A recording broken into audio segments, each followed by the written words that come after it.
प्रणव पवन कुमार हनुमन पावक ज्ञान धन जासु हृदय अगार बसे राम सर चापुधर। अतुलित बल धामम हेम शैलावदेहम धनुज बन किसान ज्ञान अगणम शकल गुण निधारणाम बाणाम धीशम रघुपत प्रिय भक्तम बात जातम नमामि। हनुमान जी महाराज की जय हो। सत सत नमन, सत सत प्रणाम और सभी के लिए यथा योग प्रणाम। जय श्री राधे, जय श्री कृष्ण। सभी सुखी रहें, आनंद में रहें, धन जन से परिपूर्ण रहें। पुनः चलते हैं सुंदरकांड की ओर, जहाँ सुंदरता ही सुंदरता है, आनंद ही आनंद बसा हुआ है, जहाँ संतों का संग है, भक्तों का संग है और भक्त और भगवान का संग है। सुंदरकांड में उतार चढ़ाव होते हुए भी भाई देखिए, भक्ति की ओर आप चलते हैं तो कहीं ना कहीं कोई ना कोई व्यवधान तो सामने रहते हैं। जैसे हनुमान जी सीता माता की खोज के लिए चलते हैं, भगवान के कार्य के लिए चल रहे हैं, भगवान के लिए समर्पण होने के लिए चल रहे हैं, तो अनेकों व्यवधान आते हैं। मैनाक ही आ जाते हैं, वो भी कहने लगते हैं कि मैं ऋणी हूँ तुम्हारे पिताजी का, इसलिए मैं उस ऋण से मुक्त होना चाहता हूँ। परंतु हमारा जो जीवन का लक्ष्य है वो हमारा कहीं खंडित ना हो जाए, कहीं अवरुद्ध ना हो जाए। हनुमान जी ने वही बात कही, भैया इस समय हिसाब किताब करने का समय नहीं है। राम काज कीने बिन मोहि कहाँ विश्राम।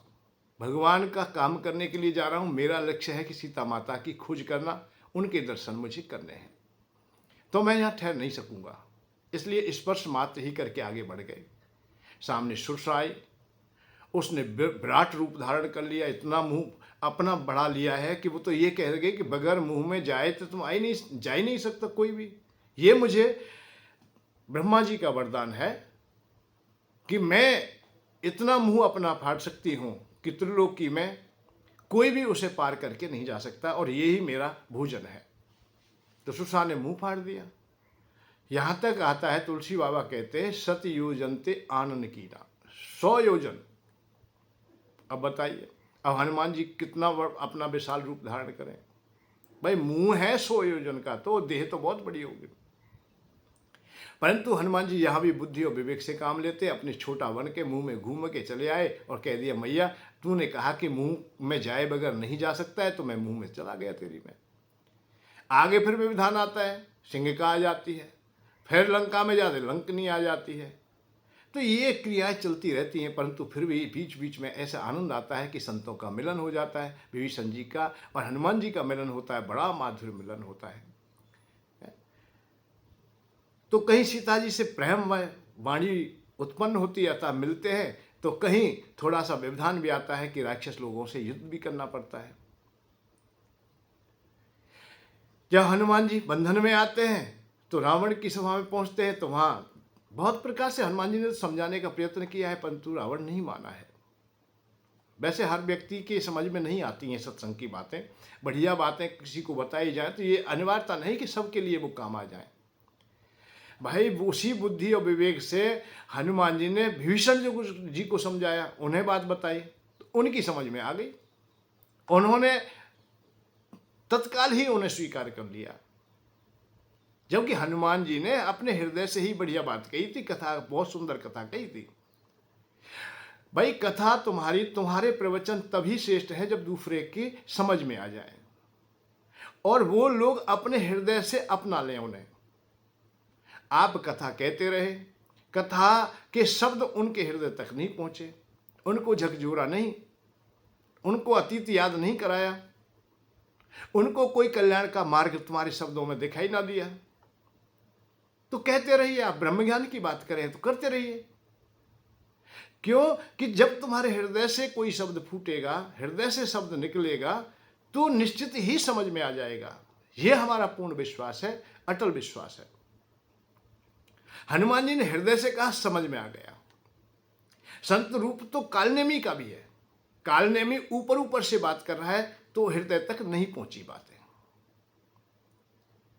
विभीषण जी के हृदय में क्यों पहुंच गई? हनुमान जी ने हृदय से बात की, और सामने वाला भी पात्र था कि उसका हृदय पूर्ण रूप में स्वच्छ था और पवित्र था, पावन था। उसके हृदय में अधिक कचरा नहीं भरा है।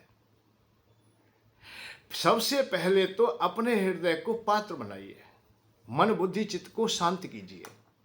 तुम्हारे हृदय में यदि नाना प्रकार के विकार भरे हुए हैं तो उसमें आप दूध रखना चाहें, घी रखना चाहें तो कैसे रख पाएंगे, कैसे भर पाएंगे आप लोग? ऐसे ही हृदय में हम लोग नाना प्रकार के विषयों को इतना हम भर देते हैं, ठूस ठूस के भर दिया है। लोभ को भर दिया, लालच को भर दिया है। और कभी कभी तो हम लोग जैसे चांदी की बर्क आती है ना मिठाई पर लगाने की, ऐसी बर्क में शब्दों से तो अच्छा लगता है हमें कि हम बड़े त्यागी हैं, परंतु खैरात के लिए भागे दौड़ रहे हैं। कहीं से भी धन मिल जाए, कहीं से थोड़ा ही मिल जाए, ज़्यादा की बात भी नहीं है कि तभी हमारी नीयत खराब होगी कि हमें ज़्यादा मिलेगा। हमें तो 5 किलो ही अन्न मिल जाए, 2 किलो ही अन्न मिल जाए, सरकार दे रही है तो पल्ले में ले लें, कैसे भी ले लें, भाग के ले लें, दौड़ के ले लें, चाहे हमें आवश्यकता नहीं है। हमारे घर में साल भर का अन्न है, भोजन के लिए हमारे पास में व्यवस्था है, और फिर भी भाग रहे हैं। तो हम लोग ऊपर से चाहे हम लोग चिकने अच्छे लगते हों, सुंदर वाणी हो कालने में किसी, तो वो शब्द हृदय में नहीं बैठेंगे। मेरा जो इशारा है वो यही है कि वो शब्द नहीं बैठ सकते जो ऊपर ऊपर से हृदय से कहे जाएंगे। हृदय से हनुमान जी ने कहा, विभीषण जी की समझ में आ गई। तुमरो मंत्र विभीषण माना, तुम्हारी बात मान ली उन्होंने। रावण को भी समझाया पर रावण नहीं मानता है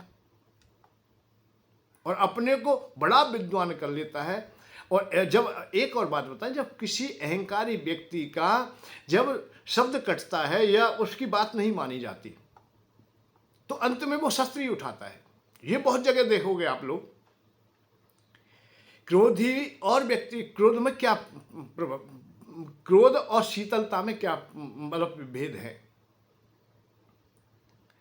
कि शीतल जो व्यक्ति है वो शीतल ही रहता है, अपनी बात भी कहता है, फिर भी वो शांति रहता है। और यदि कहीं दूसरे की बात अच्छी है तो उनको भी मान लेता है।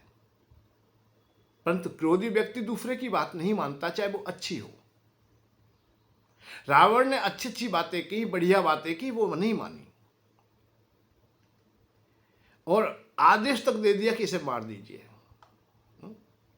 मृत्यु निकट सट आई, मतलब तेरी मृत्यु आ चुकी है। मुड़कर हर मुड़ के या मुड़ का हनुमान जी को प्राण हर लीजिए, इसका आदेश दे दिया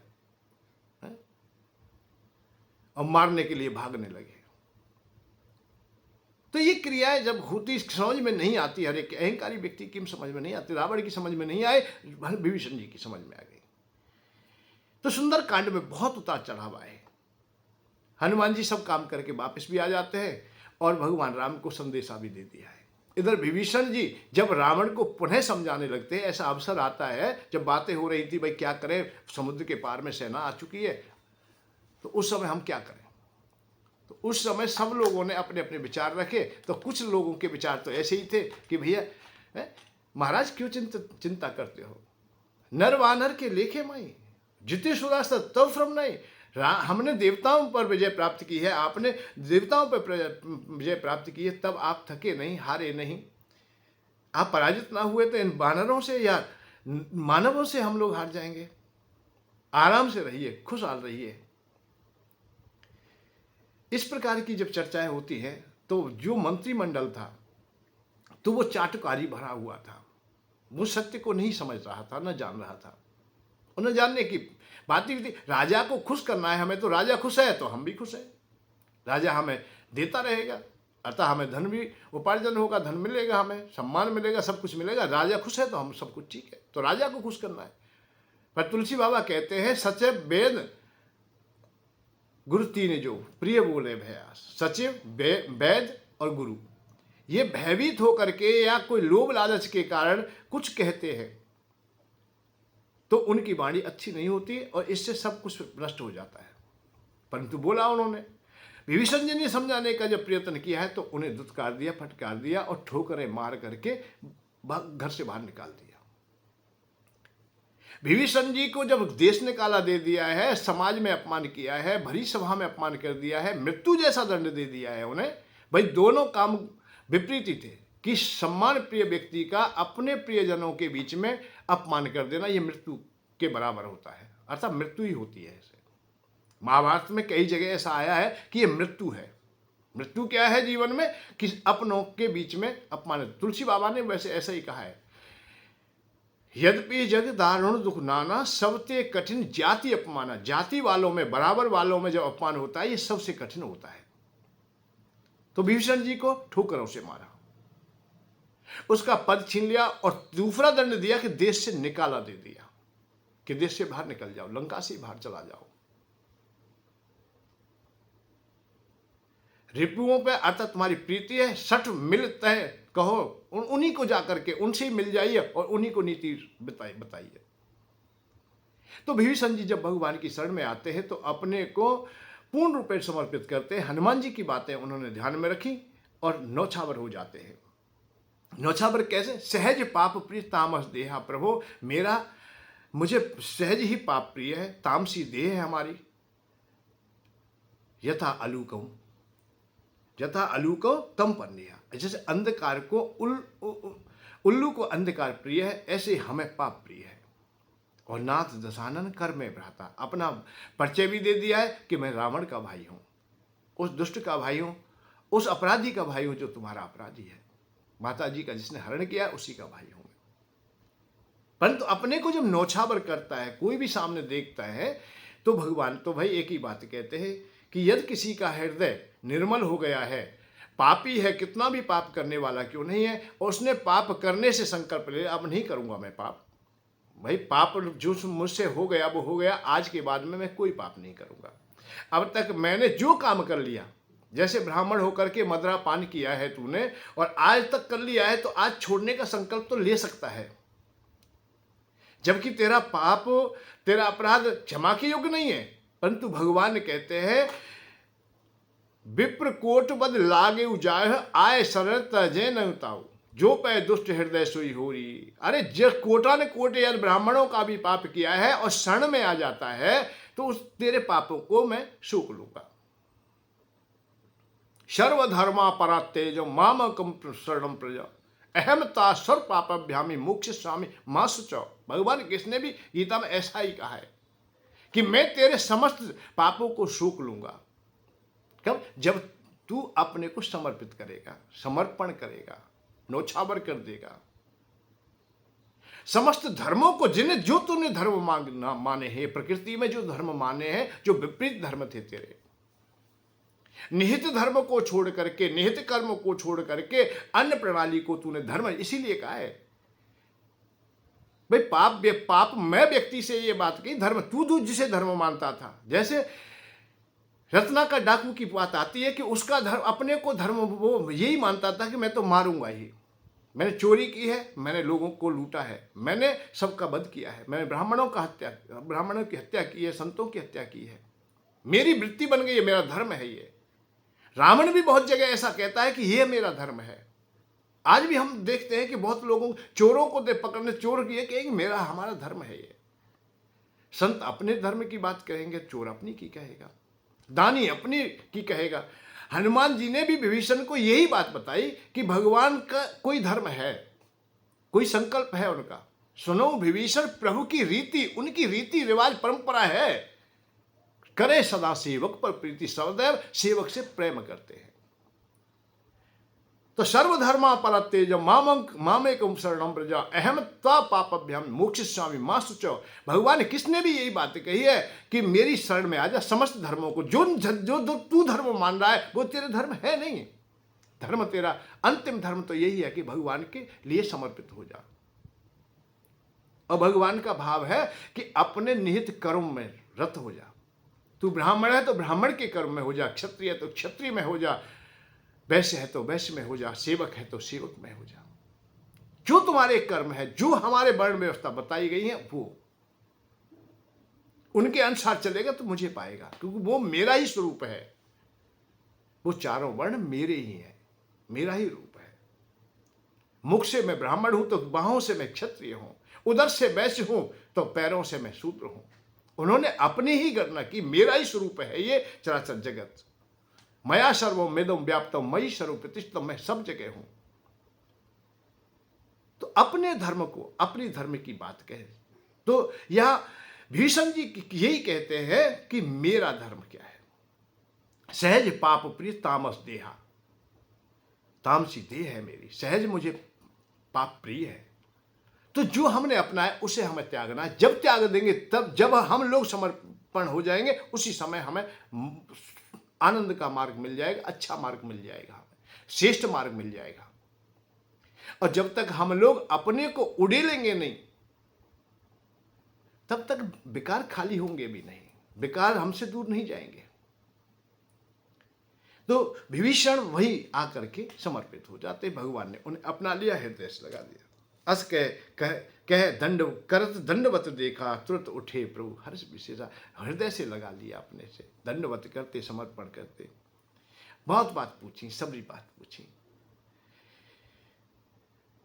जब शरण में कोई आ गया है, उनको करुणा में देखा है। वैसे एक ही बात बताऊं मैं तुम्हें, दूर से ही दिख जाता है, ऐसा नहीं है नजीक से ही दिखेगा। भगवान को विभीषण जी दूर से देख लेते हैं, और भगवान भी दूर से ही देख लेते हैं, पहचान जाते हैं कि ये पूर्ण रूप में अपवित्र हो गया है। कुछ ऐसी स्थिति रही होगी, वो वहां ठोकरों से सही हो गई। भाई ठोकर नहीं पड़ती है, भाई विभीषण पहले भी आ सकता था, पहले भी उनको त्याग सकता था ना। जलेबी तो मिलती है भाई, जैसी भी है मिल जाती, कोई बात नहीं है। आज की भाषा में हम कहें, थोड़ी देर की दीजो लीजो 8 पैर को चैन। अरे जैना बड़ो सुहावनो, कब को देखे हो ना तुम, अब बरातन में बगैर निमंत्रण के भी चले जाते हैं लोग, या थोड़ा नीचे कर लेते हैं, मैंने खा लीजिए कोई बात नहीं, चाहे हमें नहीं खाना चाहिए वहां भी खा लेते हैं हम लोग। नहीं, भोजन वही करना चाहिए जहां सही पात्रता हो, या अपात्रता है तो नहीं खाना चाहिए। परंतु नहीं, थोड़ी देर के लिए नैन नीचे कर लेंगे भाई, 8 पैर का आराम से, फिर भूख मिट जाएगी हमारी। जैनो बड़ो सुहावनो ने नीचे कर ले नैन, और थोड़ी देर की दीजो लीजो 8 पैर को चैन। ना, ऐसा ना करें। सही अवस्था में सब कुछ ठीक होगा, तभी ठीक रहेगा। विभीषण जी आज पात्र दिख रहे, तो पात्र है तो पात्र को तो कुछ ना कुछ मिलने वाला है। भगवान उनकी हर प्रकार की कुशलता पूछते, भैया तू कैसा रह रहा है, वहाँ तो दुष्ट लोग वास करते हैं, और वहाँ कैसे तो हर जब उदाहरण दिया तो उसका भीषण जी अपने को करुणा में आंसू आ गए। प्रभु मैं तो ना जाने, जैसे दांतों के बीच में जिह्वा रहती है, ऐसे ही दुष्टों के बीच में वास किया है। बरो बलो भाष नरक कर दाता, दुष्ट संग जन देव विधाता। दुष्टों का संग ना दे, भगवान ने भी कहा, पर कोई बात नहीं है। पर भगवान अब मैं ठीक हूँ, अब मैं कुशल मिटे भय भारे, देख राम पद कमल तुम्हारे चरणों को देख करके अब मेरी समस्त पीड़ाएं मिट गई हैं। तुम कृपाल जा पर अनुकूला, ताहे ना व्याप्त फिर बल पूरा। और जा पे तुम अनुकूल है जाए, फिर कहना क्या है। और मैंने चारे अति अधम स्वभाव, मैं निश्चर हूं। देखो बात यह है कि अपने को छुपाना ही, यहां कहीं भी मिलता है तो वह छुपाना नहीं। आज हम देखते परंपराएं बदलती जा रही हैं, छुपाते बहुत हैं अपने को लाभ के लिए। चाहे हमें अब जैसे आरक्षण चल रहा है, तो ब्राह्मण भी है, क्षत्रिय है, ये कार्ड बनने लगे ना, 100-200 रुपये में कार्ड बनने लगे कि कार्ड बनवा लाओ भाई और आ जाइए तहसील से, तुम्हें आरक्षण मिल जाएगा। तो मैं सत्य कह रहा हूं कि 80-90% लोग जा करके, चाहे 1000 रुपये देने पड़े, चाहे 2000 रुपये, हाथ भी जोड़ने पड़े, पैर भी छूने पड़े। जिस क्षत्रिय को किसी के पैर नहीं छूने चाहिए, ब्राह्मण के गुरु के अलावा, लोभ लालच में आकर के किसी अपावन व्यक्ति के पैर नहीं छूने, वो भी क्षत्रिय हो सकता है समर्पण हो जाए। जो ब्राह्मण सम्मान के योग्य है वो भी अपना नतमस्तक हो जाए। यदि ये मिल जाए कि लाभ मिल रहा है भाई, थोड़ा सा लाभ मिलता है, तो हम लोग समर्पण हो जाए, नौछावर हो जाए, कोई बात नहीं, घूस भी देंगे कोई बात नहीं, हमें आरक्षण मिल जाए, चाहे हमें कुछ भी बनना पड़े, कोई परेशानी नहीं। नहीं, जब तक तुम्हारी इस प्रकार की स्थितियां रहेंगी, नहीं, अपने को खोल के सही प्रकार से ना रखें, छुपावे नहीं भाई। आज हम देख रहे हैं कि जो हमारे सेवक भाई है, जो चतुर्थ वर्ण है, वो अपने, कहीं कोई परिचय भी पूछता है कि भैया किस वर्ण से हो आप लोग, तो वो वर्ण भी नहीं बताते, उसे छुपा लेते हैं। अपने पिता की पहचान हम छुपाएं, गीता जी में एक इशारा आया है, अर्जुन से कहा है कि तू ब्राह्मणों जैसा काम करने की बात कहता है, बाबा जी होने की बात करता है, संत होने की बात करता है, पंडितों जैसी बातें करता है, तो ये तेरे लिए उचित नहीं है। तेरे लिए उचित वही है कि जो तेरा कर्म है, तेरा जो धर्म है, निहित कर्म है, उसी को कर। तू क्षत्रिय है भाई, क्षत्रिय वंश में तूने जन्म लिया है, उसके अनुसार कार्य कर। तू बाबा जी होगा, भिखारी बनेगा, क्या क्या बात करता है तू। तो सर्व यहां बात कही है, स्वधर्म निधर्म चा, अपना धर्म चाहे निंदनीय क्यों ना हो, अपने पिता हमारे निंदनीय क्यों ना हो, निर्धन क्यों नहीं है, कुरूप क्यों नहीं है, अल्प बुद्धि क्यों नहीं है, हमारे पिता कैसे भी है। अब दूसरे के पिता बहुत मलूक हैं, बहुत सुंदर है, पैसा वाले हैं, पद वाले हैं, पढ़े लिखे, तो इसका मतलब ये तो नहीं होता है भाव, ये नहीं उत्तर आता है कि उनको हम अपना पिता कहने लगे,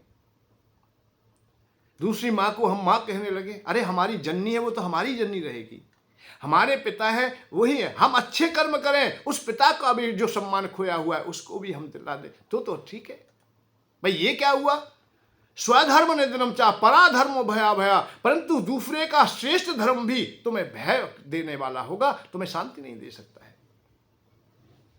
क्योंकि तुम छुपाओ। अच्छा अपने को छुपा लीजिए, वर्ण नहीं बताते, नाम कोई बात नहीं, नहीं बताते तो भय तो बना रहेगा कि किसी को पता ना चल जाए। श्लोक तो सीख लिए हैं, चौपाई छंद तो सीख लिए हैं, पंडिताई का काम तो करने लगे, ब्राह्मण हो नहीं, क्षत्रिय वर्ण से हो, वैश्य हो या शूद्र वर्ण से हो, ब्राह्मणों का काम करने लगे, पंडिताई कर रहे, मंत्र बोल रहे, और हमसे ज्यादा विद्वान कौन, ये भी बात कर रहे।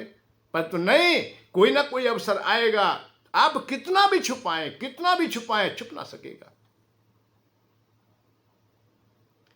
विद्वान होना हो जाना अलग बात है, और पांडित्य क्रिया करना अलग बात है। विद्वान हो जाए बहुत बढ़िया है, और संत महात्मा ब्राह्मणों का अपमान करना ये अलग बात है। आप विद्वान हो गए तो विद्वानता का आप भी लाभ लीजिए और समाज को भी लाभ दीजिए, परंतु नहीं चार चौपाई, चार हमने श्लोक सीख लिए, कोई बात सीख ली तो ब्राह्मणों का अपमान नहीं करने में लगे, और कोई काम ही नहीं है। अपने को छुपाए हुए, भीतर द्वेष भरा हुआ है। और एक बात बता, जितने भी मत, जितने भी पंथ, जितने भी धर्म की उत्पत्ति हुई है, वे द्वेष से ही उत्पन्न हुए हैं। हृदय में बड़ी पीड़ा है उनके में, सनातन धर्म से वो विपरीत है, चाहे कोई भी क्यों नहीं है, और अच्छी अच्छी बातें क्यों ना करे, वेद की ऋचाएं बोलने वाली क्यों ना हो, परंतु उनके हृदय में भी द्वेष भरा हुआ है। वो भी ब्राह्मण को गाली देते हैं, संतों को गाली देते हैं, भाव में जो भक्त है उनको भी गाली दे देते हैं, उनका भी अपमान कर देते हैं। तो अपने को वो छुपा करके अपने को परम विद्वान सामने रखते हैं, तो इसीलिए उन्हें आज तक शांति का मार्ग कहीं मिलता नहीं। उन मत पंथों को अच्छा माना ही नहीं गया है, चाहे कितनी भी बात अच्छी करे, परंतु नहीं, क्योंकि उनकी बातों में कसैलापन है, कड़वापन है, माधुरता नहीं है। यहां हमारे शास्त्र हमें बताते, रामायण हमारी कह रही है, सुंदरकांड कह रहा है, विभीषण दुष्टों के बीच में रहता है, वहीं से आया है। हमें तो ये कह रहा विभीषण भी दुष्ट ही है, राक्षस ही है, परंतु वो आया है, वो कह रहा है कि सहज पाप प्रिय तामस देहा, प्रभु मेरी दे, मतलब सहज है मुझे पाप कर, पाप के लिए मुझे प्रयत्न नहीं करना है, क्योंकि हम लोगों ने बचपन से ही ऐसा ही सीखा है, ऐसी हमारी रिवाज है, ऐसे हमारी रीति है, ऐसी हमारी परंपरा है, यही संस्कृति है हमारी। ये नहीं कहा है कि मैं संत हूं, मैं भक्त हूं, मैं बड़ा विद्वान हूं, मैं तो साहब ब्रह्मा जी का परपोता हूं, ब्रह्मा जी मेरे बाबा, बड़े बाबा रहे, उनके पुलस्त रहे, फिर विश्व सर्वा रहे, विश्वा का पुत्र हूं, मैं ब्राह्मण हूं, बड़ा लंबा हूं, ऐसी इस तरह, ऐसा कोई भी परिचय नहीं दिया उन्होंने, एक शब्द नहीं कहा। क्या निश्चर वंश सुनो मंत्राता, निश्चर वंश, निश्चरों में अर्थात निशाचरों में पैदा हुआ हूं, वंश भी माँ का ले लिया वो, क्योंकि भाई के साथ में रहने, वो पिता की तो बात ही नहीं की कि अच्छे मेरे पिता है। माँ मेरे हृदय, माँ मेरे राक्षस कुल से है, तो इसलिए मैंने वो अपनी बात छुपाई नहीं। भाई हमारे जीवन में, हमारे जन्म में माँ का, पिता का, दोनों का जो संग है उसका प्रभाव होता है, उसी से निर्माण होते हैं। माँ भी यदि विपरीत है तो संत तुम कितने भी हो, अच्छे भी हो, अरे भूमि ठीक नहीं है तो बीज बेकार हो जाएगा। ऊसर भूमि में बीज उत्पन्न नहीं होता है, तो अच्छी भूमि नहीं होगी तो अच्छी फसल नहीं आएगी। भाई काम क्रोध मद लोभ मोह आज विषयों में जो स्त्रियां अंधी हो जाती है, मर्यादाहीन हो जाती है, मर्यादाओं को तोड़ देती हैं, अवक्ष खाती है, अवक्ष बोलती है, तो उनकी संतान की निर्माण कैसे बढ़िया हो जाएगा? अब बीज चाहे कितने को बढ़िया हो, पिता अच्छे हो चाहे। तो यहां रावण का परिचय देते हुए विभीषण ने कहा है कि नाथ दशानन कर में भ्राता, उनका मैं भाई हूं। छुपाया नहीं, बिल्कुल मेरा इशारा यही है कि छुपाए नहीं, किसी भी बात को छुपाए नहीं। सहज पाप प्रियता मस दिया। और दूसरे शब्द में मैं निश्चर अधम स्वभाव, मेरा अधम स्वभाव है। शुभ आचरण की नहीं कहा, शुभ आचरण तो हमसे बना ही नहीं प्रभु, हम कर ही नहीं पाए। हाँ, एक बात और बात बताऊंगा, तुम्हारी परंपराएं चाहे कोई भी रहे, परंतु आप जान तो जाते हो अच्छी बात क्या है और बुरी क्या है। ऐसी बात नहीं है ये नहीं जान पाएंगे, आप लोग जानेंगे, निश्चित जानेंगे। भाई किसी को पीड़ा दे रहे हो, समझ तो जाते हैं पीड़ा होती है ऐसे। यदि मुर्गे को काट रहे हो तो वो छटपटा रहा है। तुम्हारे भी कोई सुई चुभ जाती है, कोई कांटा चुभ जाता है तो आपको पीड़ा होती है, तो ये अनुभव तो तुम्हें भी होगा, इससे भी कष्ट होता है। परंतु तुम्हारे हृदय में पवित्रता नहीं है, पावनता नहीं है, हृदय तुम्हारा दूषित हो चुका है, उस पर इतने विषय रूपी परत लग गई है कि अब दूसरे का दुख तुम्हें दिखाई नहीं देता। वो हृदय अब पिघलता नहीं है, हृदय में भाव उत्पन्न होते नहीं है, जिसके द्वारा शांति का मार्ग मिल जाता तुम्हें। इसीलिए संतों के हृदय को मक्खन के समान कहा गया है। जो भक्तों का हृदय है, संतों का हृदय है, वो बहुत पवित्र, जल्दी पिघलता है, और दुष्टों का नहीं पिघलता। संत हृदय नवनीत समाना, संत का हृदय नवनीत के समान, नवनीत अतः मक्खन के समान है, दुष्टों का नहीं है। यह दुष्टता तुम्हारे हृदय में इतनी भर गई है, इतना ठोस हो गया है, भरते भरते भरते भरते तो उसमें अब निर्मलता आ ही नहीं सकती, निर्मलता तो दब गई नीचे। अरे निर्मलता लाने के लिए अपने को खाली करना पड़ेगा, उड़ेलना पड़ेगा, जैसे विभीषण अपने को उड़ेल रहे। और मैंने चरे अति अधम स्वभाव, शुभ आचरण कीन नहीं काहू, जास रूप मन ध्यान न आवा, ते प्रभु हर से मोह हृदय मोह लावा। विभीषण जी गदगद है गए, प्रभु मैं तो बड़ी आत्मा हूं, परंतु आपकी बड़ी कृपा हुई है, आपने मुझे अपने हृदय ते लगा लियो, मेरे जैसो कौन बड़ भागी होगो। अहो भाग्य मम अमित अति, राम कृपा सुख पुंज, देखो नयन बिरंच शिव शिव जुगल पद पंक। सियावर राम जय जय राम, मेरे प्रभु राम जय जय राम। मेरे समान कौन भाग्यशाली होगो, जिन चरणों ने ब्रह्मा विष्णु महेश देवता लोक यज्ञ अंदर जितने भी शेष जी आज सब जिनके दर्शन करने के काज ललायत हों, वो दर्शन में कर रहा हूँ, वे चरण मुझे मिल गए, मुझे बड़ा आनंद आ रहा। भगवान बोले अरे भैया भगवान को अब खुश है कि जब ज्यादा बड़ा है, भगवान सुनऊ सखा ने जे कहो स्वभाव, जाने भूषण शाम गिर जाओ। भगवान को खुश है कि एक बात और बताओ भाई, भगवान हो चाहे मानव हो, देव हो, यक्ष हो, किन्नर हो, कोई भी हो, बड़ाई तो भाई सब अच्छी लगे। भगवान को बड़ाई थी खुश हो। भगवान के सामने तुम अपने को समर्पण करो, भगवान हम कछु ना है, और तुमने भगवान के सामने कही कि हम कछु होते हैं तो भगवान नाराज हो जाए। यह हमेशा ध्यान रखना भाई, तुम्हारी सामर्थ्य यदि इतनी है कि भगवान के बराबर में खड़े हो सको, अकर सको, अकरने लायक हो, तो कोई परेशानी, मैं ये नहीं कह रहा हूं रावण अपराधी है या नहीं वो अलग बात है, परंतु वो सामर्थ्यवान था इतना कि भगवान के सामने खड़ा हो सके। कोई साधारण व्यक्ति तो कोई मार भी नहीं सकता था। ऐश्वर्य उसके पास में, शक्तियां उसके पास में, बल उसके पास में है, और ऐसा भी नहीं है कि भक्त भी नहीं है, वो भक्त भी है भाई। शंकर भगवान का परम भक्त है, ब्रह्मा जी से दिव्य वरदान प्राप्त किए ही हैं, तो सामर्थ्यशाली तो है। बराबर बैठने लायक कोई है, सामने खड़े होने लायक है, तो कोई परेशानी नहीं है। परेशानी तब आती है नालायक है तब खड़ा है, इस बात को हमेशा ध्यान रखो। नालायक है तब खड़ा है, नालायक को खड़ा ना होना चाहिए भाई। अब हमारी दाढ़ी मूछी तो बड़ी है, अभी पीले वस्त्र तो पहने हैं हमने,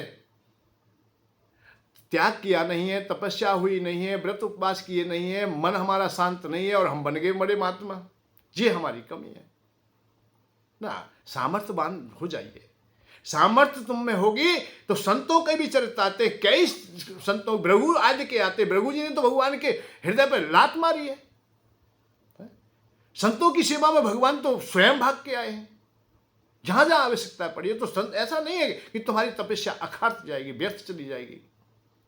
भगवान को भी श्राप देने के लिए या वरदान देने में तुम सक्षम हो। देवर्षि नारद ने भगवान को श्राप दे दिया कि मानव बनने पर लाचार कर दिया, और जो पीड़ा मुझे मिली है वो तुम्हें मिलेगी, निश्चित मिलेगी। तो ऐसा नहीं है कि सामर्थ्यवान हो जाइए, कोई परेशानी नहीं है, पर सामर्थ्यवान नहीं है तो अपने को समर्पण कीजिए। और भैया बड़ाई की बात तो सब अच्छी लगे। जब भगवान की बड़ाई हुई कि भगवान तुम ही हो, जो कुछ हो सब कुछ अच्छा है, जास रूप मुन ध्यान ना आवा, तह प्रभु हरस हृदय मुँह लावा। आप अरे तुम्हारो ध्यान तो देवता लोगों के हृदय में ना आवे, संत बड़े बड़े महात्मान के हृदय में ना आ पावे। जब ध्यान बहुत बहुत वर्षों तक समाधि लगा में, वर्षों बीत जाए उनने, और यहाँ तक है देखो नयन बिरंच शिव जुगल पद पंग, बिन इन पंकजन के इन चरणन के काज। शंकर भगवान जैसे ब्रह्मा आदि सब लोग लायत रहते हैं, अतः उनको ये चरण नहीं मिल पाते। मेरे समान कौन भाग्यशाली होगा। जब विभीषण ने ये बात कही तो भगवान वो अपना ठीक है, मान के हाँ भैया आप तो पोजीशन ले ही लो, जो कुछ है ठीक है।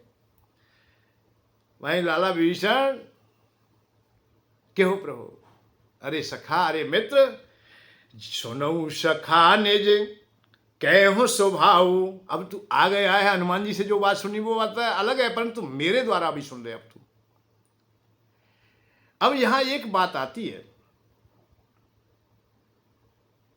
कि अपने मुंह से हम बड़ाई करें या ना करें। अपनी जो करनी है उसका हम बखान करें या ना करें। सुनऊ सखा निज कहो स्वभाव, जाने भूषण संबोगिर गाऊ। जो नर होए चराचर द्रोही, आवे सब शरण तक मुई। यह बात यह है कि भगवान ने कही कि भैया काग जाने मुए, सम्मो अर्थात शंकर भगवान जाने, और वो लोग जानते होंगे, परंतु विशेष करके मुझे जानते हैं कि मैं कैसा हूं। परंतु कछु बात मेरी हुए, मैं आप ही कह रहा हूं, मेरी शरण में कोई आ जाए, मेरी कोई बड़ाई करे, मेरी कोई अच्छी अच्छी बात किए, भगवान को चाहिए बड़ाई भैया। इसीलिए ये मंत्र वैसे आपके लिए भी सार्थक हो सकता है। आप यदि सुखी रहना चाहते, ये जब आवश्यकता नहीं तो भजन करेंगे तभी सुखी होंगे, दान पुण्य करेंगे तभी सुखी होंगे। मैं आज मंत्र देता हूं तुम्हें, जो यहां से सीख रहे हैं, हम लोग जान रहे हैं और अनुभव कर रहे हैं। तुम पूरे दिवस में ज्यादा कुछ भी नहीं, एक व्यक्ति की बड़ाई कर दो। तुम हर रोज का नियम बना लो भाई, किसी को तो बढ़िया कहना है हमें। आज इसका नंबर है कि भाई ये चाचा हमारा बहुत बढ़िया है, यहां में ये गुण है, यहां में ये गुण है। अवगुणन में वो देखो ही मत, अवगुणों को पीछे डाल दीजिए, उसके गुणों का बखान कीजिए। भैया बहुत बढ़िया है, दान पुण्य तो ऐसा करे जब भाई खूब सहयोग कर, जब समाज का कार्य होता है तो पीछे नहीं हटते। हमारे चाचा जी बहुत बढ़िया है, या हमारा मित्र बहुत अच्छा है। ये तो सबके सामने सबके दुख में सम्मिलित हो जाते हैं, तन से मन से धन से, जैसे भी जरूर, चाहे वो कंजूस है, बिल्कुल कोई परेशानी ना है। कंजूस व्यक्ति को खुश रह जाएगा, वहां दानी नाम तुमने दानी रख दियो तो बातें कह दो कि भाई हमारा ये भैया तो बहुत दान देने वाला, चाहे वो मक्खी चूस है, बिल्कुल काऊ कछु ना दे, चाहे भिखारी ने कछु ना दे, कोई परेशानी ना है। पर तुमने ये बड़ाई की है तो हो सकता है एक दिन उसके हृदय में ये बात तो उत्पन्न हो ही जाए कि ये बात कही जा रही है तो कछु न कछु दान दे भाई। तू पूरा का पूरा झूठा मत रहे, कछु तो साचो है जा, कुछ तो दान दे दे, उसका भी मन बदल जाएगा। एक दिन तुम्हारी वाणी उस तक पहुंच जाएगी और तुम्हारे हृदय को भी शांति मिलेगी। दूसरे की बड़ाई करे थे शांति मिले,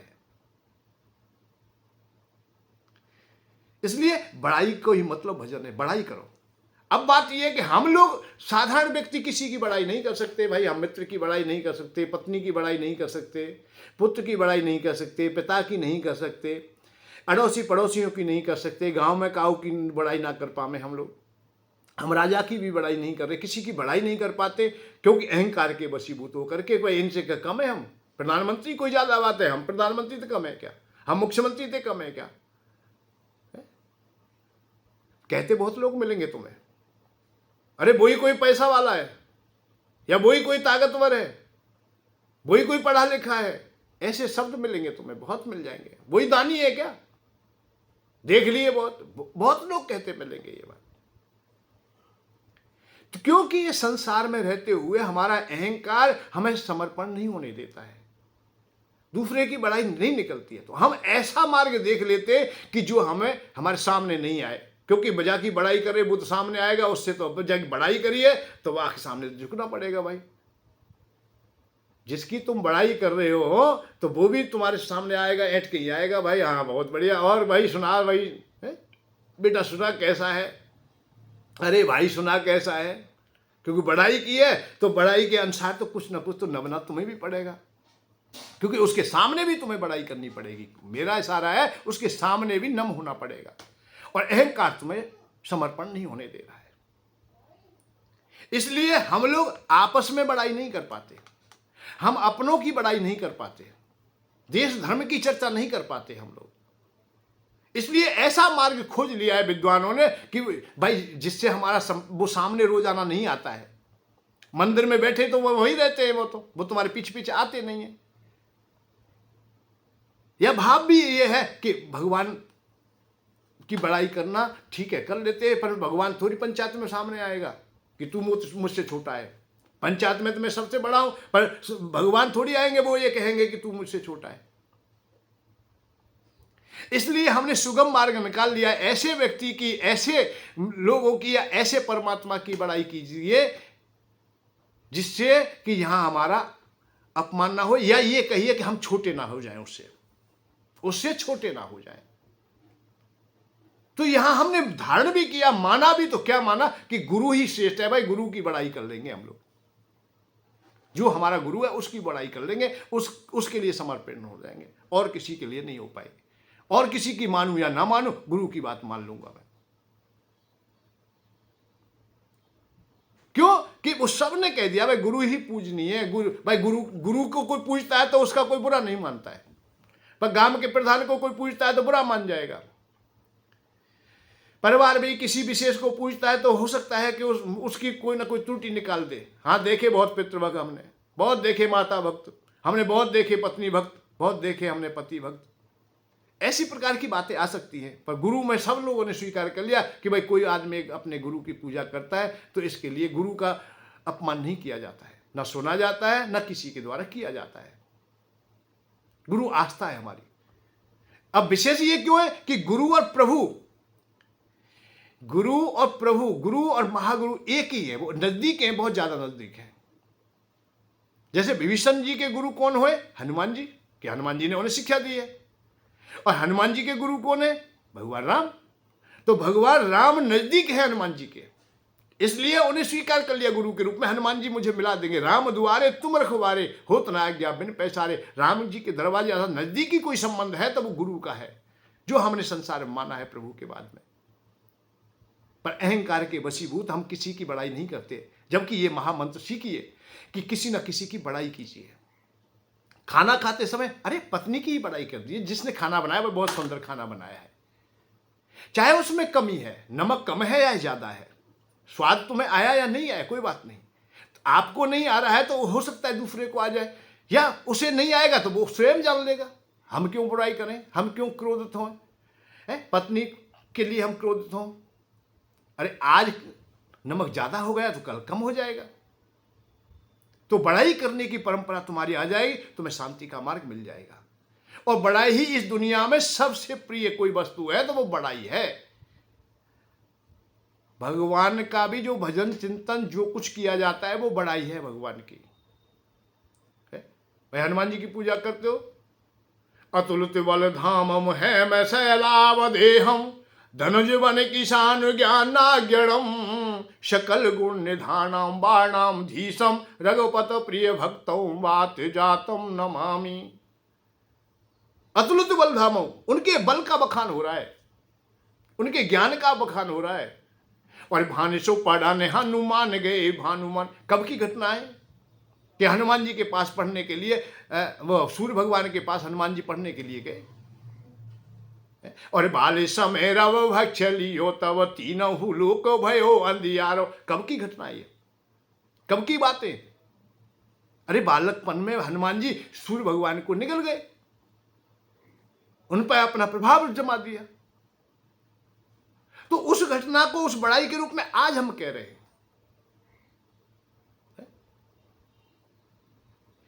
भाई आज हम थोड़े से कह तो रहे हैं, कब की घटना है, अब ये बड़ाई तो है।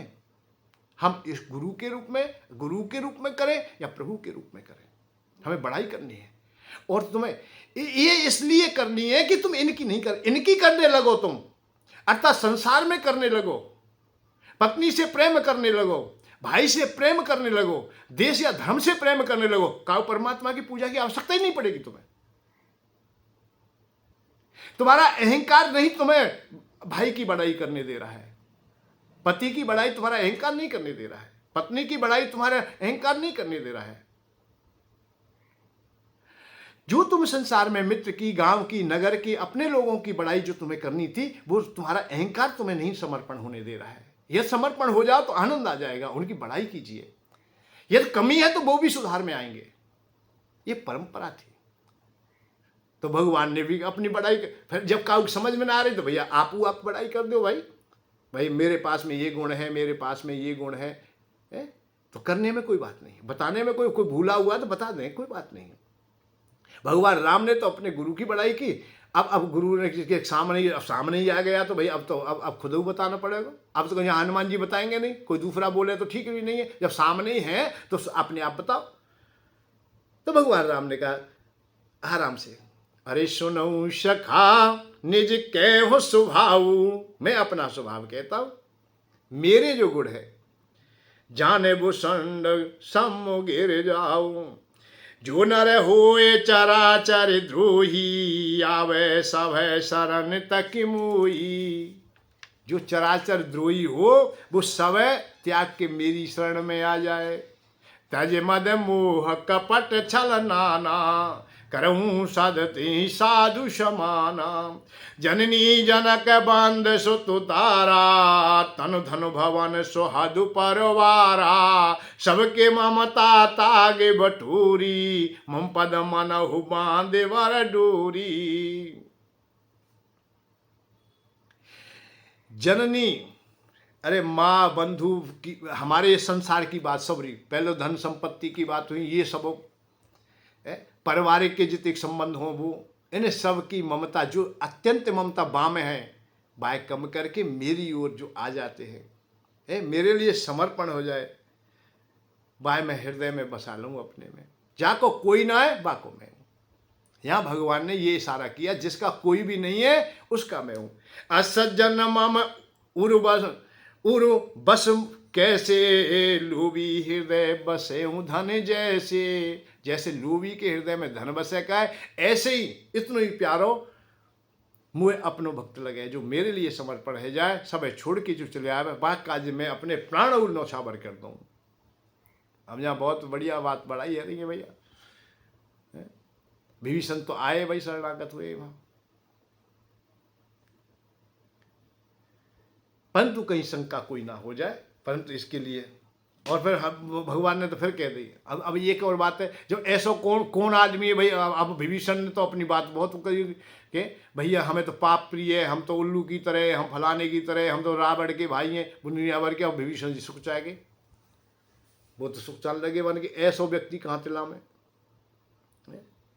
समुद्र सी इच्छा कछु नाई, हरस शोक वै नहीं मन माई। हरस शोक आदि कर्तासी न भोक्तासी मुक्ति एवासी सर्वदा, ये अवधूत गीता की ओर इशारा करती है कि कर्तापन के भाव से तू दूर हो जा, भोक्तापन के भाव से तू दूर हो जा, तभी तुझे शांति का मार्ग मिलेगा, मोक्ष मिल जाता है।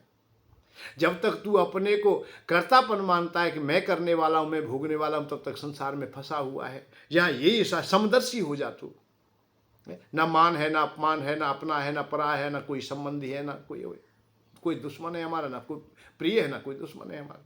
जब सम स्थिति आए, समदर्शी, इच्छा कछु नहीं, कोई इच्छा ना रह जाए, तो वो मेरो प्रिय है जाए, अर्थात संसार के से कोई भी लगाव ना रह जाए जाको। असज्जन मम उर्वश कैसे, लोभी हृदय, लोभी के हृदय में जैसे धन बसे का ऐसे, वैसे धन पे फिरा गई बात। भगवान ने यही बात कही है, भाई धन बहुत प्यारा चीज है। और एक बात और बताओ भैया, मैंने तो बहुत प्रयत्न नज़दीक से देखा है धन के बारे में। कुबेर जी की उपासना को भी मैंने नज़दीक से देखा है। धन बड़ो प्यारो है। खूब सत्संग की बात हो, बढ़िया बढ़िया बात हो, बड़े बड़े वक्ता प्रवक्ता सब लोग, और अंत में धन पे ही आ जाए। अरे कोई लोभी दिखाई दे तो भाई बुरा मत मानना। मेरा तो अब ऐसा लग रहा है कि बुरा मत मान लेना। कि संतों को देखते हैं बड़े त्यागी महाराज, फिर भी धन में फंसे देखे हमने। बड़े अच्छे राजा लोग थे जो बहुत सुंदर थे, परंतु फिर भी वो धन में फंस जाते। त्याग की ओर से चलते, त्याग के पैदान से प्रारंभ होते हैं, चाहे वो संत है चाहे वो नेता है। दोनों को देखते हैं हम लोग, राजा को और महाराज को,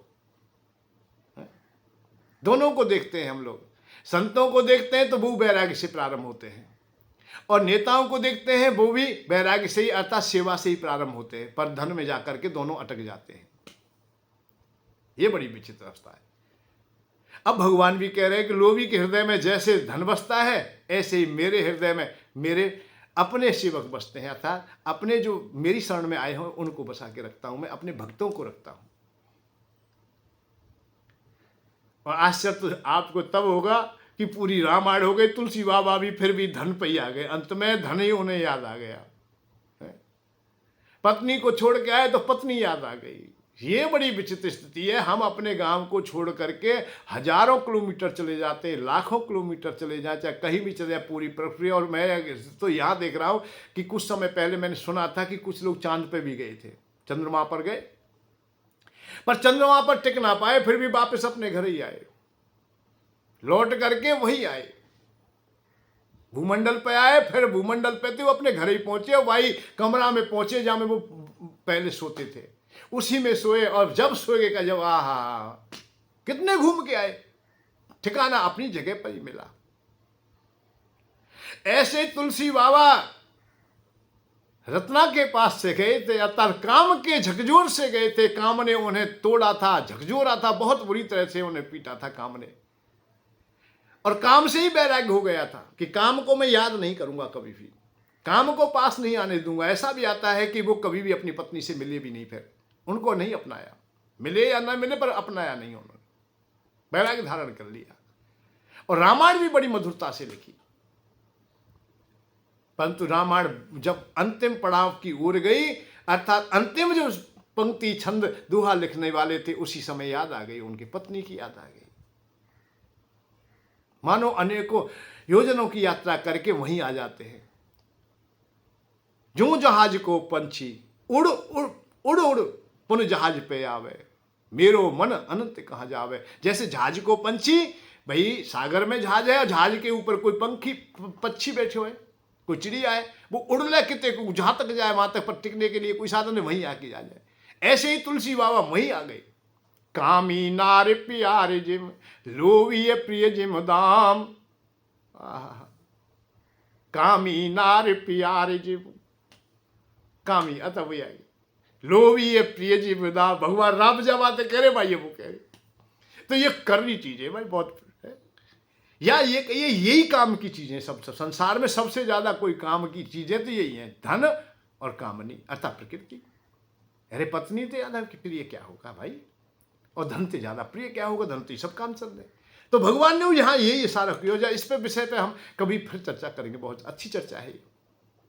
हम धन को बुरा कह देते हैं, हम पत्नी को स्त्री को बुरा कह देते हैं, और ये दो ही चीज है जो संसार को चला रही है। धन ना हो तो भी दुनिया नहीं चलेगी, और स्त्री ना हो तो भी दुनिया ना चलेगी, वही समाप्त हो जाएगी।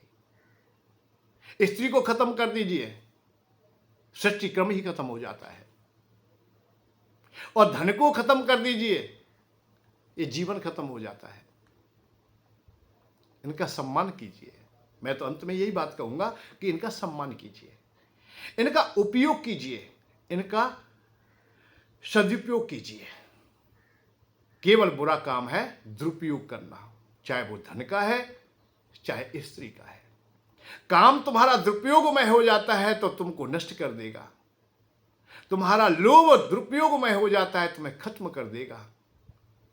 कोई भी विषय क्यों नहीं है, कोई भी अवस्था क्यों नहीं है, दुरुपयोग ना हो, काम में अंधे ना हो, लोभ में अंधे ना हो, क्रोध में अंधे ना हो। यदि इनका सदुपयोग होता है तो बहुत ही सुख देते, बहुत ही आनंद देते, और ये होने चाहिए और इसको अपनाइए। 1000 काम छोड़ करके इनको प्रयत्न करके प्राप्त कीजिए, सद्विचार को धारण करते हुए धन प्राप्त कीजिए, पर धर्म के साथ, मेहनत के साथ, सही प्रकार से काम कीजिए। संसार के कार्य को अच्छी प्रकार से करोगे तो अच्छा धन मिल जाएगा तुम्हें, और धन मिलेगा तो फिर धर्म मिल जाएगा, धर्म मिलेगा, शांति भी मिल जाएगी। सूर्य की पत्नी का संग हो, अच्छी पत्नी तुम्हारे पास हो, तो भक्तों को और देवताओं को भी पैदा, वीरों को पैदा करने की सामर्थ्य उन्हीं में है। ये क्यों आप लोग निराश होते हो कि भक्त नहीं जन सकती हमारी पत्नी? जननी जने तो भक्त जन, कै दाता कै सूर्य, तीनों गुण आ सकते हैं, पर तुम पहले तैयारी कीजिए अपनी। अरे दंगल में कुश्ती करनी है तो पहले व्यायाम तो कीजिए। अच्छी संतान चाहिए तो अपने अच्छे विचार तो बनाइए, सब कुछ मिलेगा। तो ये विषय विपरीत नहीं है, और भगवान राम ने तो यह प्रमाणित कर दिया मानो कि मुझे भक्त ऐसा प्रिय लगता है जैसे लोभी व्यक्ति को धन प्रिय लगता है। अस सज्जन मम उर्वश कैसे, और लोभी हृदय बसे धनु जैसे। तुम उषारेखे, अब विभीषण जी जहां सोचा गए कि ऐसा कार्तिक ऐसा ना हो कि तुम तो ऐसा है ही ना भाई, तुम ये गुण कहाँ है। पर भगवान राम भी तो देखिए पास ही बैठे, माने कि ना तुम बुरो मत मानो, बहुत देखे ना तुमने भाई, ऐसा आदमी चाहिए, ऐसा आदमी चाहिए, ऐसे गुण चाहिए, ऐसी बात चाहिए। अब कोई काऊ को नाम ले, भाई ये गुण तो तुम में है, भाई चाचा तुम में ये गुण आते हैं, तो चाचा गदगद हो जाएगा, अपने भतीजे गले तो लगा दो निश्चित। और चाचा ने कह दिया तुम ये गुण आए, तो चाचा नाराज हो जाएगा, और जब तक ना बोलोगे जब तक सुख पुकारो। तो विभीषण भी पिचक गए बेचारे, जब तक तो भगवान की बड़ाई कर रहे, अपने को बहुत नीचे उड़ेल दिया, अधम भी कह दिया, सब काम कह दिया, और वहां आया हूं मैं ऐसा ना हो कि घर करो ना घाट करो। मुँह साधारण ऐसी बात कह दे तो भाई, जब दूसरी जगह तो सम्मान मिल जाना चाहिए, नहीं मिला है तो मैं बेकार हो जाऊंगा। यहाँ तो सब लोग दुश्मन का भाई कहेंगे, माँ सब लोग देशद्रोही कहेंगे ही कहेंगे, भाई द्रोही परिवार द्रोही कहेंगे ही कहेंगे, और यहाँ भी कोई सम्मान नहीं करने वाला है, फिर तो गड़बड़ हो जाएगी। क्यों भगवान ने तो कह दिया है कि मुझे तो ऐसे प्रिय है, सबकी ममता ताग बटूरी, सब त्याग दे जो त्यागी बने। त्यागी हुई तो यहाँ का ही को आया भैया? अरे भगवान को तो कहीं भी पाले भाई, राम की सेना राम जी की ओर ही क्यों आ रहे, कहीं भी चले जाओ भाई भगवान है। भगवान ने पहले ही कहा सिया राम मैं सब जगह जानी, सब जगह ही भगवान, तो मया सर्वमिदं व्याप्तम मयि सर्वप्रतिष्ठितम्। जब इच्छा ही ना है तो फिर क्यों यहाँ क्यों भगे आ रहे? और भगवान ने विभीषण के मुंह पे ही कह दी, सब त्याग के सब त्याग दिए जो। अब यहां आया है तो कुछ ना कुछ मन में लाया होगा, समझ सबके ममता ताग बटूरी मम पद मन, जब मेरे पास आ सब त्याग के, तो कुछ ना कुछ इच्छा तो लेके आए। और भगवान ने वैसे फिर भगवान ने विचार किया ज्यादा दुखी कर वो ठीक ना है, विभीषण बराबर में बैठो। फिर उन्होंने कहा और तुम सारे के संत प्रिय मोरे, तुम सारे के तुम्हारे जैसे, तुम सारे के संत प्रिय मोरे, धरऊ देहो नहीं आन निहोरे। सगन उपासक परिहित निरत नीत दृढ़ नेम, ते नर प्राण समान मम जिनके ध्वज पद प्रेम। और ते नर प्राण समान मम जिनके ध्वज पद प्रेम। भगवान ने अंत में ये बात कही कि तुम्हारी तरीका के, अर्थात तुम हो उनमें से। विभीषण से कहा तुम उन्हीं में से हो, तो विभीषण एकाएक भूल गए। पर एक चीज को ध्यान रखें, हमेशा वो बहुत प्रिय है जो ब्राह्मण की सेवा करेगा है? वो मुझे बहुत प्राणों से भी प्यार लगे, जिन्हें ब्राह्मणों के चरणों में प्रेम है, जो भगवान ब्राह्मणों से प्रेम करते हैं। ब्रह्मद्रोही मुझे पसंद नहीं आता है। मेरे वे मनुष्य मेरे प्राणों के समान हैं जो ब्राह्मणों से प्रेम करते हैं। सुन लंकेश सकल गुण तोरे, अपनों की बड़ाई निश्चित करो भाई। ये सुंदर कांड कह रहे हो, रामायण कह रही है भैया।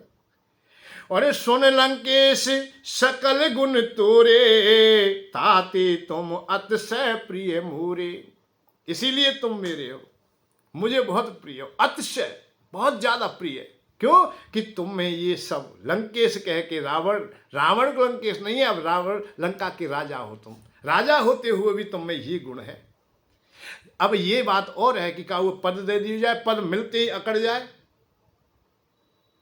विभीषण से कहे तुम में ये गुण है, क्योंकि तुम सबसे पहले जब भगवान राम के पास आए कहे लंकेश, शब्द कहे लंकेश, अर्थात उसी समय उन्हें लंका का राजा बना दिया था और हृदय में ये बात बैठा दी तुम लंका के राजा हो। जब इतनी बड़ी संपत्ति मिल गई तो अब नीचे कैसे ना भगवान ने ये परीक्षण किया कि इसे संपत्ति दे करके, ये सब कुछ दे करके जब देखते हैं इसके हृदय में वही भाव है या नहीं है। परंतु देखा है विभीषण के हृदय में वही भाव है। फिर कह रहे, फिर कहा है सुन लंकेश सकल गुण तोरे, ताते तुम अतिशय प्रिय मोरे। तुम इसीलिए मुझे प्रिय हो कि तुम्हारे हृदय में ये गुण है। अरे राम बचन सुन बानर जूथा, सकल कहे जय कृपाऊ बरूथा। भगवान राम की जय, भगवान राम की जय, भगवान राम की जय। जब चारों की बड़ाई होने लगी, अच्छा जय जयकार, क्योंकि भगवान ने बढ़िया बढ़िया बात कही। सुनत विभीषण प्रभु की रे बानी, नहीं अगात शरणाम दुआ। भगवान की वाणी सुन के विभीषण को बहुत सुख मिले, बहुत आनंद हो।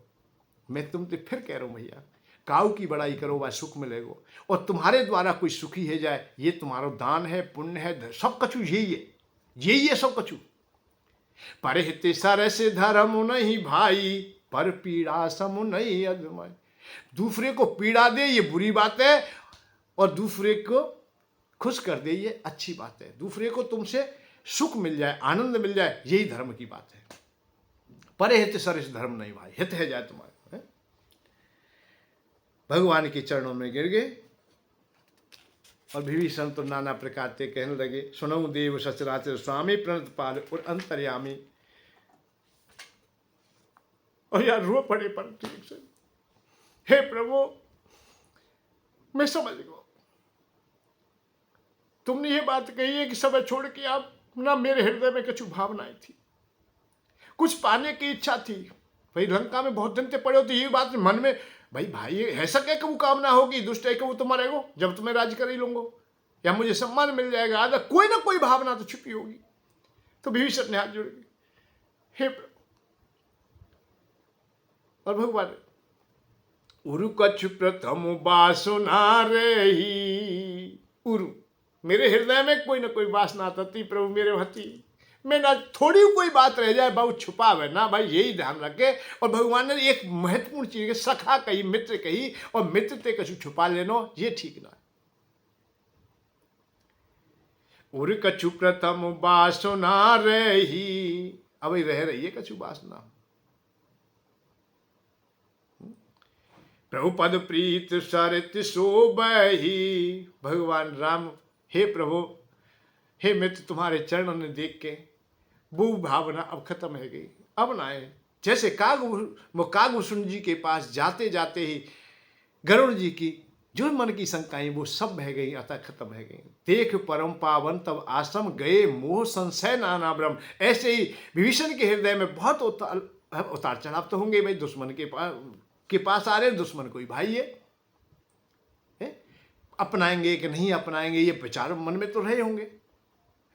क्या लाभ है क्या हानि है ये भी देखा होगा कि यहाँ जाने से फायदा है या नहीं है। तो बहुत चीजें तो भगवान के सामने फिर कही कि प्रभु कछु प्रथम वासना रही, कुछ मेरी इच्छाएं थी, संसार के भोगों की भी हो सकती हैं, कुछ वासना ऐसी भी हो सकती हैं कि लंका का राजा मैं ही होता, ये अधर्मी मेरा बड़ा भाई है और ये राज कर रहा है। पर राज्य धार्मिक व्यक्ति के द्वारा हो, संतों के द्वारा हो। ये विशेष बात आई है कि राजा तो संत जैसा ही होना चाहिए। प्रभुपद प्रीति सरस वो वही, वो अब खत्म है गई। अब कृपाल निज भगत पावनी, देहु सदा शिव मनहु भावनी। अब प्रभु मुझे कुछ नहीं चाहिए, अब तो मुझे वो भक्ति चाहिए जो शिव शंकर अतः भगवान शंकर सदा हृदय में धारण करते हैं आपको नाम। जो एव मत के प्रभु रन धीरा, मांगा तुरत सिंध करोड़ीरा। पर कि जल रहे क्या भैया, अब नेक आदि कोई बात ही बाबू पवित्र कर दो, अर्थात भाई शुद्ध कर दो पवित्र। यद्यपि सखा तब इच्छा रे नाही, अब इच्छा नहीं कोई भी विभीषण के हृदय, क्योंकि बिल्कुल पवित्र है। अब ना राज चाहिए मुझे, जीवन कछु ना चाहिए, मैं तो भगवान के चरणों के दास बने और बस, अब कछ नहीं। मोरे दर्शन अमोघ, भगवान ने कही, परंतु मेरे दर्शन बड़ अमोघ है। जो भी हृदय से मेरे दर्शन प्राप्त करेगा और मैं ना दूंगा कछुआए तो लांछन लग जाएगा मेरे ऊपर। ना ना भैया, कछु तो लेना पड़ेगा, कछु ना कछु तो लेना पड़ेगा। अस कह राम तिलक ते इशारा, सिंध को जल दियो, मस्तक पे लगा दियो, माने कि अब तुम्हें सब कुछ हुए। किसको शरण दिए? यहां तुलसी बाबा लिखे, रावण क्रोध अनिल, निश्वास समीर प्रचंड। रावण रूपी अग्नि में दहक रहा था विभीषण, हर सांस में जैसे प्रचंड अग्नि में दहक रहा हो कोई। जरत विभीषण राखे दीन्यु राज अखंड। उस विभीषण को जो मर रहा था, जल गया था, खत्म हो गया था, भय भरी सभा में अपमान हो गया, राज उससे पद छीन लिया गया, देश निकाला दे दिया, उसके पास कुछ ना रहा। उस विभीषण को अपने हृदय से लगा लिया भगवान ने। और दीन्यु राज अखंड, अखंड जिसका खंड ना हो, आज तक जितने राज्य हैं वो एक ना एक दिन छोड़ के जाने, जल्दी से जल्दी जाने। युगों तक तुम राज्य करो, तुम्हारे हृदय में थोड़ी कामना आई थी, स्वप्न में भी तुमने सोचा था, ये तुम्हारा हृदय बढ़िया है और बढ़िया बात कबू सोच रही हो ना भगवान। अरे ध्रुव राज्यसभा से अपमानित होके जाते, वो चाहते थे कि गद्दी पर बैठूं, पिता की गोद में बैठूं। और भगवान नारायण के जब दर्शन हुए तो उन्होंने कही, एक भगवान अब मुझे कुछ नहीं चाहिए, मैं नहीं लेना चाहता। भाई नहीं, तुझे लेना पड़ेगा। वर्ष 36 कुमारा, करऊ राज से धर्म विचारा। विचार बढ़िया बनाए रखियो और 36,000 के वर्षों के लिए मैं राज्य देता हूं तुम्हें। राज्य तो दिया उन्हें, और बाकी बाद में तुम जब नहीं चाहते हो तो मेरे धाम में आ जाएंगे। सत्य लोक, अटल लोक वो अपना दे दिया, जिसी का नाम ध्रुव लोक हो गया। देने तो पड़ेगा भाई, भगवान के पास से गए हो तुम। अरे क्यों, अरे यार माँ भगवान की बात क्यों करते हो? तुम क्योला की खान में जाओ तो कछु ना कछु लेना पड़ेगा बात। शराब की दुकान पे जाओ, कछु ना कछु मिलेगा, शराब बिल्कुल मत पियो, तुम बिल्कुल मत पियो, घूम के ही आ जाओ और कोई तुम्हें देख ले, कछु ना कछु तो कही देगो, कछु ना कछु बोल ही देगो। तुम खूब दुष्ट हृदय रखो अपना और मंदिर की तरफ जाओ, एक बार कहो संत महात्मा के दर्शन करो, उनके पर कमाई दे के चले आओ, पर उनसे हमारी आस्था नहीं है, ना गुरु है हमारे कोई भी, तो उनका प्रभाव तुम्हें मिलेगा। ऐसे भगवान का भी प्रभाव मिलेगा। सूर्यनारायण भगवान के पास में जाओ आप लोग, आप ना चाहते हो भी खूब ढांक लें अपने, फिर भी तुम प्रकाशित होगे, किरण आएंगी तुम्हारे पास। ये रह नहीं सकता। ऐसे भगवान सामर्थ्यवान भगवान आए भगवान की शरण में, और चाहे इच्छा कुछ भी नहीं है, जब भी सखा तब इच्छा नहीं, कोई इच्छा ना रही, क्योंकि वो सब खत्म है। भगवान ने अपनी शरण में ले लिया। जो संपद शिव रावण दीन दिए दसमात, सोई संपदा विभीषण ने सुकुच दीन रखा। जो संपत्ति रावण को बड़ी मेहनत से प्राप्त हुई है वो विभीषण जी को दे दी है। पर भगवान दे रहे हैं कैसे, कि जैसे कोई तुच्छ चीज, तुच्छ वस्तु दे रहे हो। आज हम लोग यही रुकेंगे और कल यही से प्रारंभ होंगे कि संपत्ति कौन सी संपत्ति थी, क्या संपत्ति थी। भगवान राम ने जो दिया है तो कैसे दे दिया है, लंका का राज इतनी जल्दी दे कैसे दिया और क्यों दे दिया। रावण तो अभी मां गद्दी पर बैठा हुआ है और विभीषण तो शरणागत में आया है, उसे पहले ही दे दिया। इतना अटल विश्वास, इतना भरोसा, या कोई भगवान राम की चाल है, ये कल आप लोग श्रवण करेंगे। जय श्री राधे, जय श्री कृष्ण, जय हनुमान जी महाराज की। धन के साथ धर्म की ओर सुख की खोज।